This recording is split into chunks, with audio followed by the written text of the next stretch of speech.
Okay, I see we're running a bit late, and I promise I won't stand for too long in between you and your lunch. What I want to talk about today is I had a bit of a similar reasoning as Virginia. Maybe I should focus on something that has a bit of a clinical angle. So what I wanted to present is some of the work I've been doing over the last couple of years with clinical and also neuropsychologists. I am actually a social psychologist, and my interest is in particular on the way that people actually behave and act as group members. And very quickly we started to be interested in the way that actually group membership and being a member of a group, how that affects well-being. And one of the things I would like to argue today is that actually group membership is an important variable if we're looking at well-being. For instance, if we're looking at the effects of identity change and transitions that people have in life. We're all going through many transitions in our lives. Some of them are positive, if we get promoted. Some of them are negative. We are diagnosed with a life-threatening illness. It's also the case that some of them are changes that we can prepare for. Often that's the case with retirement. But other things catch us much more by surprise, and we feel that we're actually not prepared to cope with all of the challenges that we face. What is also important to realize, and many times, that these changes entail changes of group membership. So we may no longer be a student and all of the being part of that group, but we actually become an employee and we join a new group. And I think that is important because the way that we think about ourselves is in important ways defined by the memberships that we have. We think of ourselves as women, as academics, as social psychologists. So all of those things make us who we are. So that also means that if our relationship with these groups change, if we lose group memberships or, as they change, that also means that we are affected. There's also quite a bit of evidence that regardless of whether these changes are for the better or the worse, that losing membership or changing group memberships does affect the self and makes people feel a little bit sort of vulnerable, at least temporarily. People may feel that they've lost their anchor. They may feel that they've lost their grounding. And that is, I think, nicely captured in a very old quote by Kurt Lewin, who's a very influential person in social psychology. Already in 1948, he was saying that whatever a person does or wishes to do, he or she must have a ground to stand upon.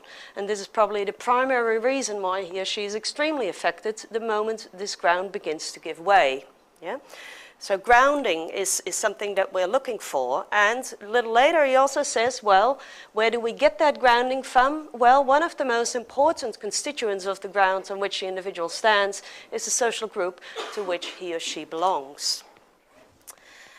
So that is a bit the starting point of most of the research that we're doing, and let me just try to translate that into sort of three hypotheses that are sort of key to most of the work that we're doing. One of them is, as I said, that if we lose memberships, then that forms a bit of a threat to well-being. At least temporarily we feel affected, and we try to find, we actually feel that we're a bit in limbo land often. But it's also the case that if we have many groups that we can fall back on, if we have a large social network, you could say, that can counteract some of these negative effects, that can protect our well-being. And a third hypothesis would be that if we are very quickly able to find new ground, if we quickly acquire new membership, then that is also an important way in which we can counteract threatened well-being. So let me just show you a couple of studies that we did in the last couple of years looking at testing some of these hypotheses. The first one is a study where we looked at students in a British university who went to university, and so these were recent undergraduates. We looked at them, we gave them a questionnaire in August, so this is in Britain, the Northern Hemisphere, in August when they were still with their parents, and we followed them up in November, December, so when they had been at university for a couple of months. What was clear is that even though this was a very positive change, people were still very excited about being at university. At the same time, some of them also struggled with adjustment, and depression rates for the sample as a whole were higher. So one of the things that we were interested in is, can we actually predict these well-being effects in December by actually looking at membership and the grounding that people had before that? So first what we did was, well, can we predict well-being from other variables? It was very clear that if people had quickly taken on the identity as a university student, then that was a very good predictor of well-being. And it predicted much better than all the other factors that we know that matter when people go through changes, whether they experience financial difficulties, for instance. The next question is then, well, what makes people take on that new identity quickly? To understand that, we found that if we go back 6 months, it is indeed those who had strong networks, who had multiple identities in August, before the change. They were the ones who identified more as a university student, and that led to these positive well-being effects down the track. And again, this was a better predictor than some of the other things that we know that mattered. Okay, so this is a positive change. What about a negative change if you're trying to adjust to a stroke? We looked at a sample of people who had recently had a stroke and how they were adjusting. We did indeed find that if people belonged to many groups before their stroke, that was a good predictor of life satisfaction post-stroke. Yeah? But it's important to understand this relationship, that if people belong to many groups before the stroke, then it's also more likely that they keep some of these groups after their stroke. They lose a few, but still they started off with many, so they keep a few, and that is an important predictor of life satisfaction. So the sense of continuity that people perceived despite the massive sort of life-changing event was an important predictor for life satisfaction. Importantly, too, we assessed the extent to which people experience cognitive failures. To what extent, on a daily basis, they found it difficult to do the things that they normally did. Of course, and not surprisingly, this is a predictor of life satisfaction. The more I struggle to do the daily things, the lower my life satisfaction. But to understand that relationship, you also need to take into account that if people experience these cognitive failures, it makes it harder for them to maintain those networks, those groups that they belong to, and that was the predictor of life satisfaction. Okay, so just in sum, I think most of our studies, and also some that I haven't presented here, is that show that multiple identities are important because they facilitate future identification with new groups, they provide a sense of continuity, and all of those things seem to be important for well-being.